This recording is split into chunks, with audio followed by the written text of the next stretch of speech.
This episode is brought to you by DeSanto Propane. DeSanto has been serving the energy needs of upstate New York since 1937. They're a fourth-generation family-owned business that has prioritized dependability, reliability, and integrity. If you have energy needs, call DeSanto and tell them we sent you. Visit DeSantoPropane.com to learn more.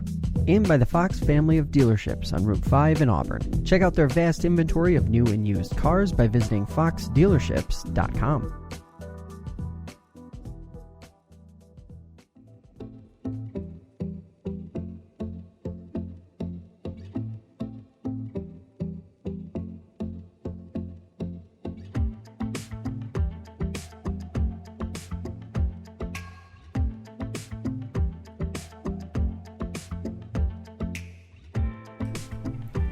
From FingerLakes1.com, this is Inside the FLX. I'm Josh Durso. Today, our program begins with the announcement that Port 100, a co-working space in downtown Geneva, will receive $30,000 in funding to continue operation. Those funds won't just sustain operation, though. It will actually help grow it in 2020 and beyond. To discuss all of that, my guest this hour is Maureen Ballatori. She manages Port 100 and runs her marketing business out of the co-working space, too. Maureen, thanks so much for being here. Really appreciate the time. Thank you. Thanks for inviting me. You have got to be one of the busiest people in Geneva. It's a fact. But level with me, how exciting was it that funding had been secured when you found out that funding was fully secured for 2020 and beyond? Yeah, it was a huge relief. I mean, we worked for so long. We discovered in early 2019 that the Geneva City Council might not continue to fund Port 100.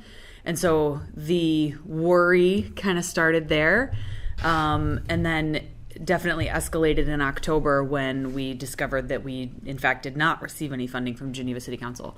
So the fact that everything was able to fall into place between, mid-October and mid-December was just a massive relief that the 12 plus businesses and individuals that are in Port 100 didn't have to leave.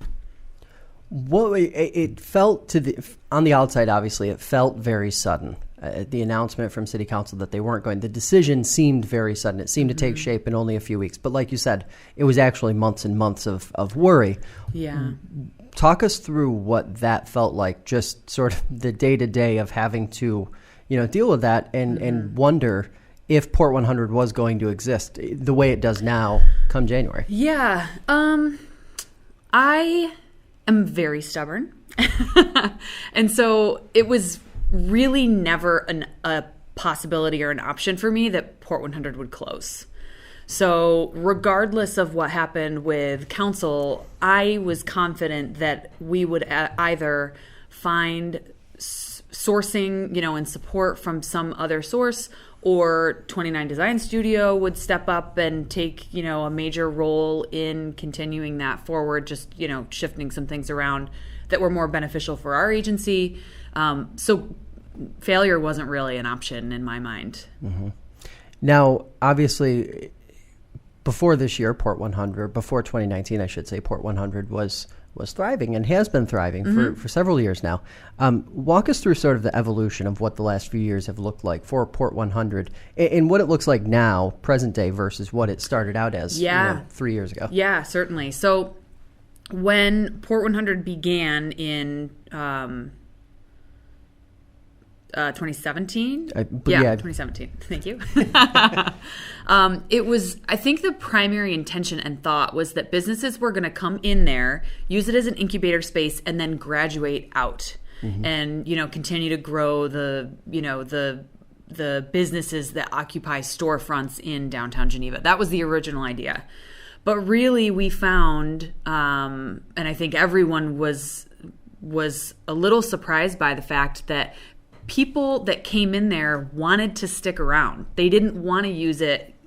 Some have come there, started, graduated, and grown out. And Kowalski Legal, I think, is the classic example of someone who did that. He was there for a few months while he waited for his office space to open, and he's even graduated out of the second office space that he's in into a third, even larger space.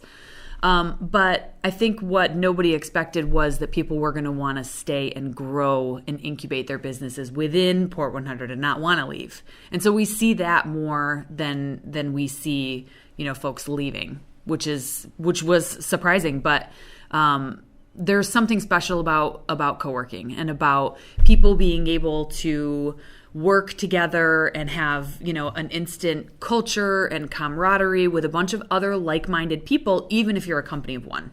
Mm-hmm. And it's interesting too, because is it an interesting sort of reflection of what modern business has sort of evolved into, where, being nimble, being able to move from space to space, minute to minute is, pretty important in 2020? Mm-hmm. Right. Absolutely.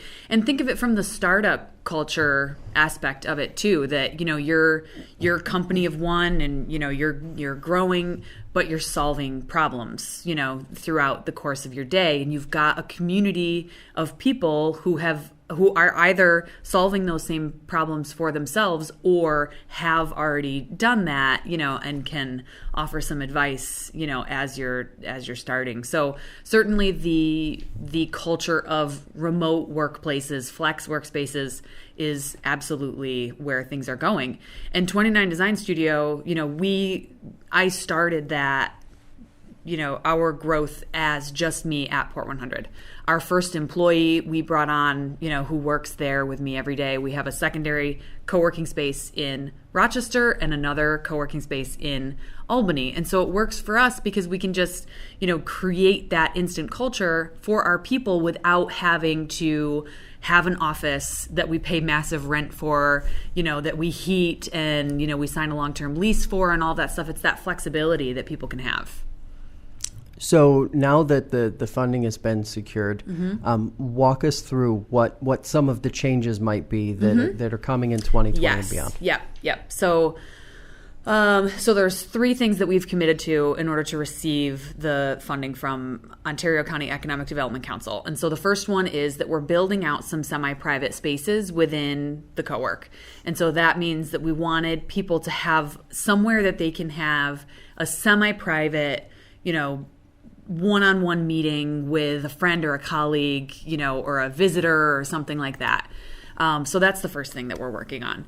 And then in 2021, and so we're actually starting it in the spring just to kind of get rolling early, but we have agreed to put on some additional programming to support entrepreneurs. And so, it really just continues to further the support that you're getting within the Port 100 space anyway, but just opens it up to external sources. How do I structure my business? How do I start on social media? How am I supposed to do my books? How do I start a website?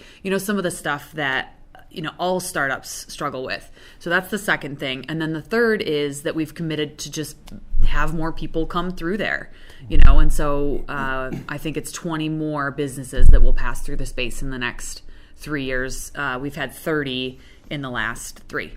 Incredible. What's the message, do you think, that this sends, not just to the community of Geneva, but sort of the co-working community in general, now that you guys have secured the funding and have a really good plan for moving forward? Yeah. So I believe that co-working is really synonymous with economic development. And even if businesses are not coming into Port 100 and using it as an incubator space and graduating out like the city initially intended and thought was going to happen with Port 100, it still is giving, startups the resources that they need to be able to start and grow. So you're creating businesses, you're helping them grow, so you're creating jobs, you're retaining talent, and that sort of forethought and of having like a progressive community that nurtures that kind of culture is a really important thing as well. I talk a lot about the entrepreneur side and the startup side because that's my life, right? But a lot of the members at Port 100 are remote workers too that work for larger companies, the Ballot Initiative Strategy Center, March of Dimes, so larger companies, there's all sorts of that going on. And so as larger corporations become more remote friendly, Geneva being ahead of the curve and having a space, and the whole Finger Lakes, I shouldn't say Geneva only because it is Ontario County and the whole Finger Lakes region as a whole. I know there's spaces popping up in Seneca Falls. There's one that's just recently started in Auburn. We've got some places in Victor, multiples in Rochester. For the whole upstate New York community to be thriving in this way and thinking ahead is just going to continue that progressive culture to help us attract and retain the talent that we need to create more jobs and start more businesses and, support the economy. Is this also a bit of a signal to economic development professionals across the region to look at their smallest companies, the smallest businesses, entrepreneurs as viable economic development strategies instead of just dumping money into larger corporations or larger businesses that may promise, a few dozen jobs, but maybe don't have the same impact? Sure. So I believe that there has been a massive shift in the last handful of years with all of the local economic development agencies to offer more support to the little guy. I've seen it in Ontario County, certainly in Monroe County as well. And so I think that there absolutely is a shift, a very positive one in that direction. Economic development agencies know that it isn't just about the Xeroxes of the world anymore, and that there's more to it than 50 jobs or 400 jobs, that are created from a single organization. But a majority of the jobs that are created in communities are created by small businesses. Mm-hmm. And I think, economic development agencies know that now and are supporting things like Port 100 because they see the impact of how supporting something like that, can ricochet and grow into other things. Since the announcement in Ontario County, what has been the reception from the community and sort of the business community as well, I guess? I don't know if I should say disbelief, but, I think that there was a lot of surprise, that we did it, right? And that we got what we needed to be able to continue. It was a lot of like, oh my God, that's so great. But also excitement. I don't think anybody really wanted to see Port 100 close, and certainly no one told me, which is probably a good thing because I would have had a lengthy conversation about that. But it's been wildly positive. We had a relaunch reception last Thursday, which was very well attended by, all sorts of folks in the community who all spoke, highly supportive of, kudos, congratulations. I'm so excited to see this, continue to be a resource that's available to folks in the community. When you were going through the process of negotiating, I guess it would be the terms of this the new deal, when did it start to feel like it was a real chance that Ontario County Economic Development would back you guys and would back Port 100 in 2020? Was there a moment in the process when it started to feel real? Yeah, so we got a feature on the cover of the Finger Lakes Times the day that Geneva City Council passed the budget that did not include any support for Port 100. So the next day, Mike Manikowski of Ontario County Economic Development and the IDA and everything called Sage and said, hey, this is so cool. I just saw this article, really exciting what Port 100's got going on. She said, your timing couldn't be better. They could use some support. And so the following week, we had a meeting with OC EDC executives. Sue Very came out and saw the space. It really was not a hard sell because they instantly got it. And so we had, in early conversations in early October. We presented to the board. Sage was, joined us at that meeting, has been highly supportive throughout this entire process. The entire Geneva City, organization has been super supportive. So she joined us at the meeting where we just explained, look at all of the value that Port 100 is contributing to the community. We would love your support. And so they encouraged us to ask for multi-year support. They said, we don't think that this is something that is going to just be a one and done year. And, we encourage you to ask for the support that you need, and so that's where the $30,000 came from and the build out, and the programming. So for frame of reference, for people who might not really understand or know or have heard of co-working before, how does a business operate out of a co-working space, or how would an entrepreneur work out of a co-working space on sort of the day-to-day level? Sure. What does that look like? Yeah. So you purchase a membership, which is based on your access. And so less access costs less money. You can have a membership at Port 100 for as little as $50 a month, which if you can't afford $50 a month, that's one of the first things, right, in budgeting in terms of starting and growing your business. So as you increase your access to the space, we have remote opportunities available for $125 a month, where you can come in every single day and utilize the space, carry in, carry out. For $200 a month, you have a dedicated workspace.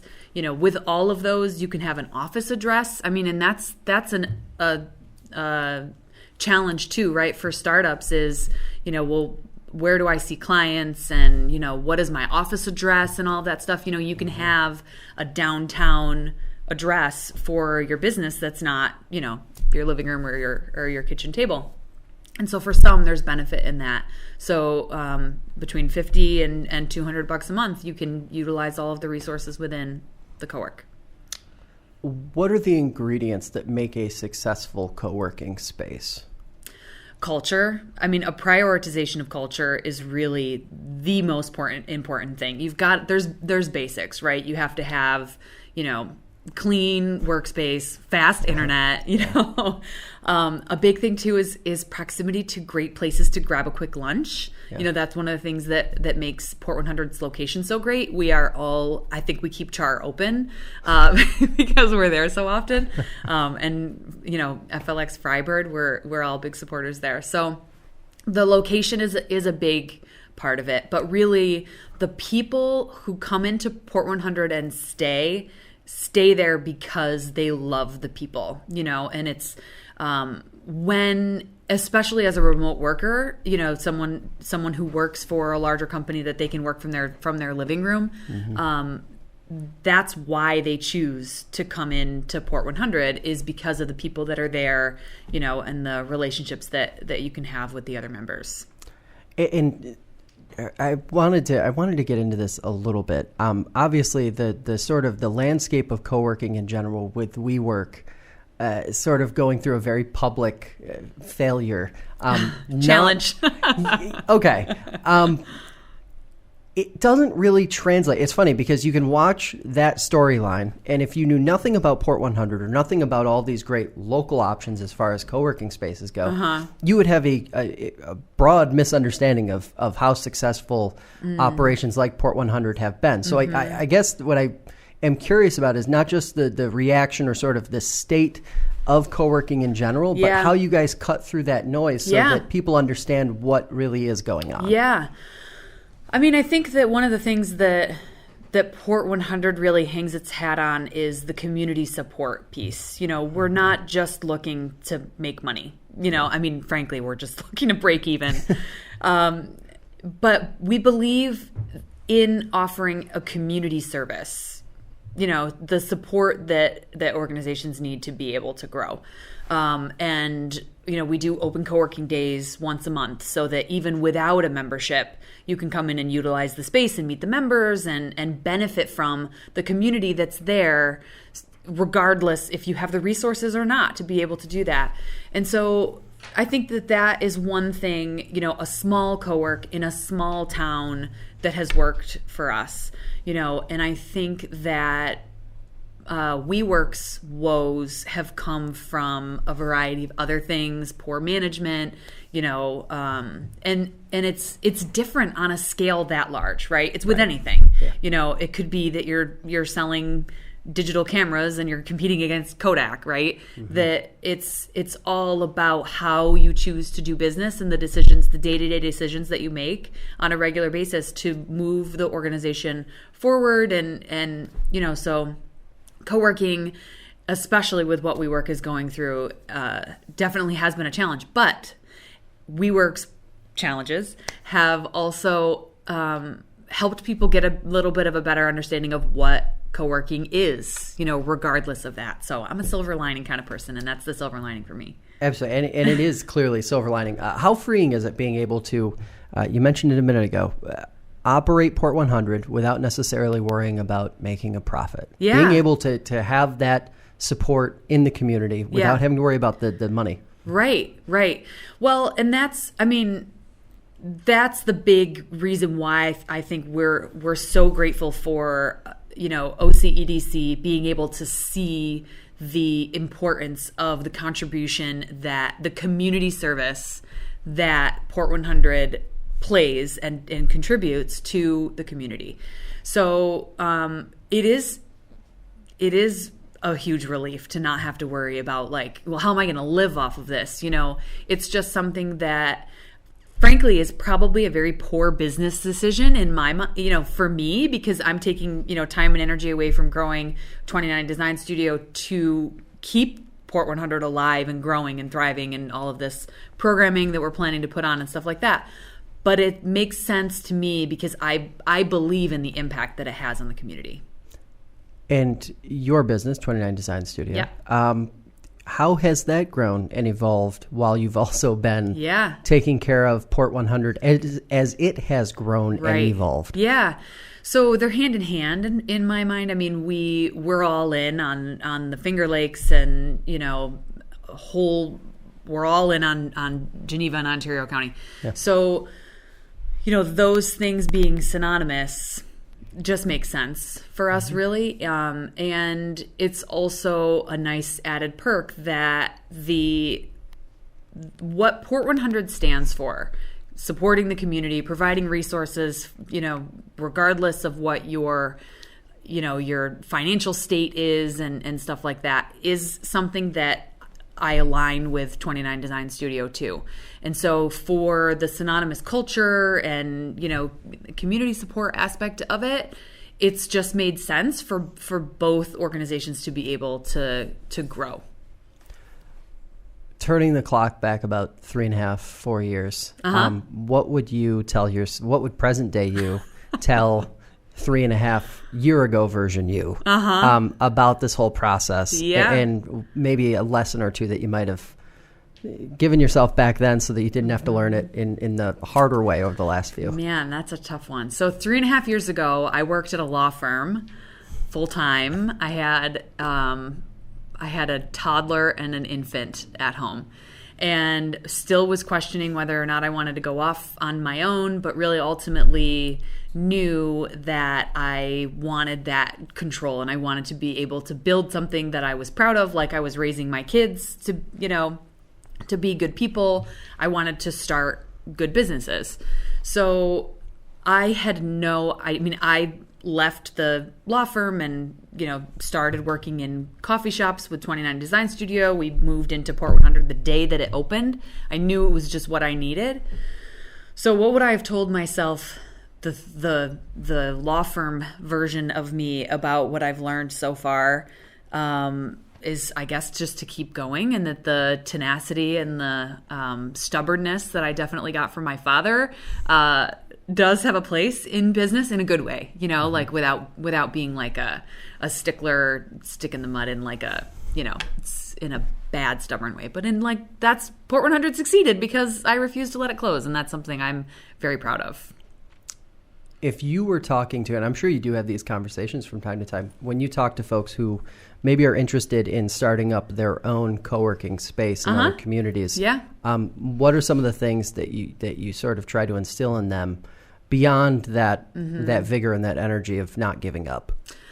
Yeah, I think that for both entities, for 29 Design Studio and Port 100, one of the best business lessons I've learned is that people really, if you approach it with the right kind of mindset, people are always willing to help. So, Craig Webster of Metro Cowork Spaces in Rochester, was somebody I just called up out of the blue when we were struggling with Port 100 and said, how do I fix this? What can I do? Am I missing something? And he was very kind in helping us. And I have gotten cold calls from other local co-working owners to say, what kind of technology are you using to create that digital culture for the members of your co-working space? How are you getting people access, without like a physical key into the space? It's logistical stuff like that that can sometimes be, challenging. And so my advice would be,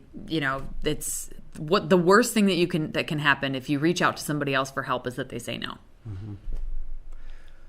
When you look at 2020, what is the thing that makes you most excited for Port 100?